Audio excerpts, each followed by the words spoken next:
welcome to my channel. I go by CP, and here on CP's Notebook I let you in on my process on my current works in progress.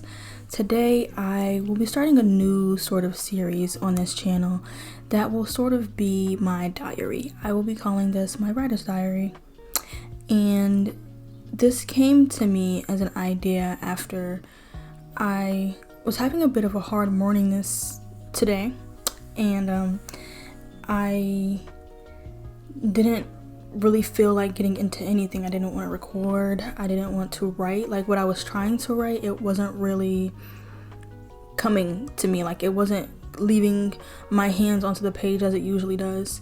And I found myself like, well, how am I going to stick to the schedule that I made for myself if I don't even have the inspiration nor the motivation to sit here and write anything?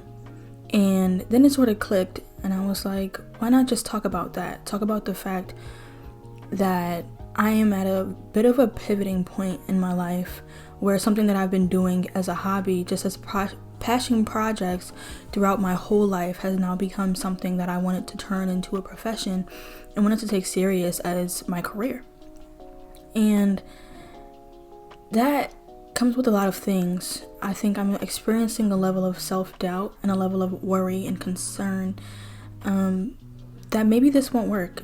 And I know a lot of us go through this. I'm sure there's someone that's watching this. If you have an AuthorTube channel, you're like, girl. And I really have been feeling that today, more so than any other day, because usually I'm able to, just stick on schedule, drink me a little coffee, and be able to just get things done. And today, my morning didn't start off the best. It wasn't horrible by any means, but it didn't start off amazingly. And I think that sort of just snowballed into me feeling like, dang, is any of this gonna work? I still feel like I'm in the same old place, in the same old space, doing the same old things. And sometimes it takes realizing that even though things are changing slowly, that does not mean that things are not changing. Just because these habits that I'm breaking, I'm doing one by one, does not mean that there's an improvement that's taking place. And that's something that I'm sure someone else has to hear. And so I wanted to just start this series of coming on here and telling you guys my feelings, my thoughts, being transparent about where I'm at in my journey. And I think it's very important to do that, especially as I'm going through the actual motions of the craft itself and showing you guys my process and just working on my works that I have going on. I think it's important to tell you guys where my mind is at, and to be transparent in that way that may inspire you guys to be transparent with yourselves and maybe someone that's around you, or even just transparent in the comments.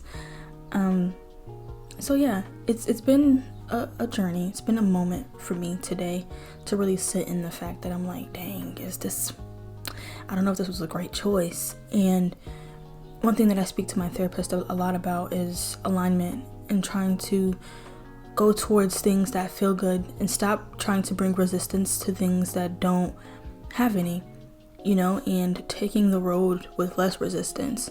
And I think this one is that road for me because, like I said, I've been writing since I was a little girl. I've been writing for a very long time, and I would say most of my life. So it's become something that's so innate to me. It becomes like a second nature for me to come up with any writing idea and just get it onto paper and get these big fantastical stories, and even the small ones, the ones that feel like they're not that important, to give it a certain level of romanticism and poeticism that isn't usually brought to those type of stories. And I think it's a matter of also romanticizing our own and remembering our why. Why did you start this in the first place? And for me, my why is just the simple fact that I absolutely love writing. I always was a little kid that had their nose in a book, right? And some of that was, through Wattpad, a popular platform I'm sure you know of, where you can read books for free. And also engage with the writing community on there, and a reading community as well. But some of that was also hardcover books that got passed down to me from my sister, who is an avid reader as well as my mother. And reading those books and being so enthralled with the story, like, oh my god, this is so interesting, and like not being able to put books down and wanting to read the next one. Where is the next one? Wanting to read things like it, wanting to read different things.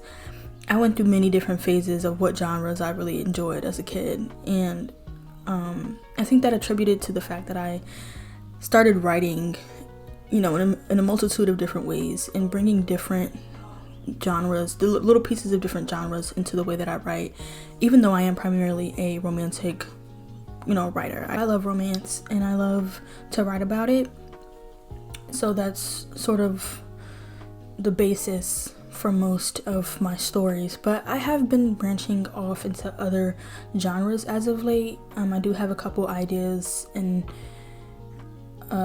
thriller, mystery, and fantasy that I'm, you know, working on here and there. If you're anything like me, you like to have a couple things going at once. A couple is very much so an under exaggeration. About 20 that I like to pass between and work through. And I think just remembering just how much I care for this craft and just how much I've been working at it, and that there have been people that I've met on this journey that I no longer talk to, people that have given me great insight into life that I just don't know anymore, or even people that we had a great friendship and then it fizzled out, or whatever the case may be. I've lived a couple lives in this craft and because of this craft, and I've been able to learn more about myself and the people around me through the things that I write. Just remembering those things and remembering what beautiful ways that writing plays a part in my life, I think also plays into the why that I have for even doing it in the first place, is to show others, teach others, and even show myself how to feel through this thing called life. And like the extremes of human emotion, that's something that I always wanted to do, is show the extremes of human emotion through my writing, through my art, period. Because once again, if you're anything like me, you're an artist of many different mediums. Many of us are.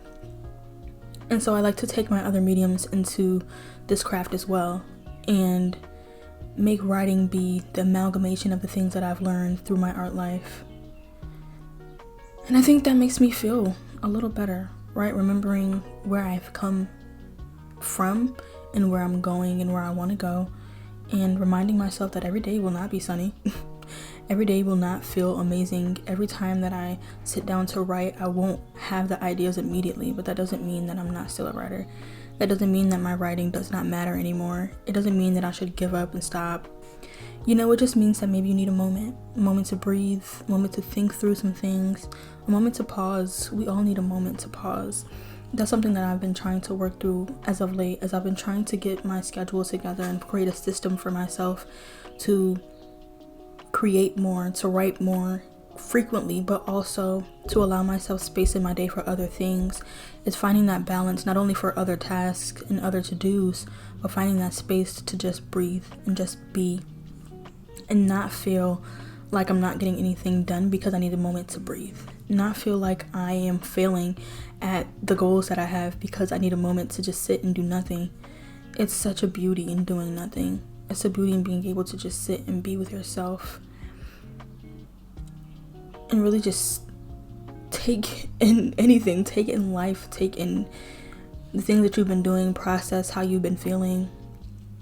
I think it's so much emphasis on go, go, go, zoom, zoom, zoom. What's next? You have to have something next on your plate. You have to have something that you're doing. If you're not working hard, then you're just dying. And it's just so sad to witness firsthand, but also see others go through this constant cycle of thought of like, am I doing enough? Am I not doing anything? If I'm trying to rest, does that mean that I lose all the opportunities that are meant for me? Rest is a vital part of life, right? You have to rest in order to heal. You have to rest in order to process. You have to rest in order to digest anything that's going on in your life, anything that you've been thinking, anything that you've been feeling, anything that you've been seeing, going through, witnessing. You always need a moment. There will always be space just to breathe. And if we don't take that space, then we're doing ourselves a disservice. And so just because you can't write something today because you just don't feel like it, or the inspiration just isn't there, the motivation just isn't there, you just can't connect with the work that you have on your plate, does not mean that now all of a sudden your journey is for naught, then now all of a sudden your journey is over, then now all of a sudden your work doesn't matter, now all of a sudden your writing isn't good because you didn't write today, so are you really a writer? It's like these crazy things when you say it out loud. It's like, that is so ridiculous, and it's so absurd of an idea for us to adhere to whenever we think it's the best time to, you know, berate ourselves and talk down on ourselves about our process, our progress. It's honestly really sad. I think I'm just in this space in life where I'm realizing that it's easier to go the path with less resistance. That does not mean that it's the path that is completely paved. That does not mean that it's the path that everyone else is like, yes, you should go here. Sometimes those are the paths that have the most resistance. I don't want to be like everyone else. I don't want to do what everyone else does, and I don't want to believe what everyone else believes just because they do. I'm going to do what feels right to me. I'm going to do what feels aligned. I'm going to do what feels right. And for me, that's writing. It's the most aligned thing that I've been doing for the past 5 months of this year. It is the thing that I get up and do in the morning. It's the thing I think about before I go to sleep. It's what I can't wait to do when I'm eating lunch and I'm like, okay, this is the idea that I have for this thing. It's like I sleep, eat, and breathe it, honestly. And it's been like that since I was a girl. And I'm okay with letting that take the reins for now. I'm okay with letting that be my focus, being my passion, being my purpose for now. I'm okay with that being my next chapter. So I hope that you're gonna come along with me on this next chapter of realizing and actualizing my writing dreams and goals. And I thank you so much for watching this. Until next time, just keep writing.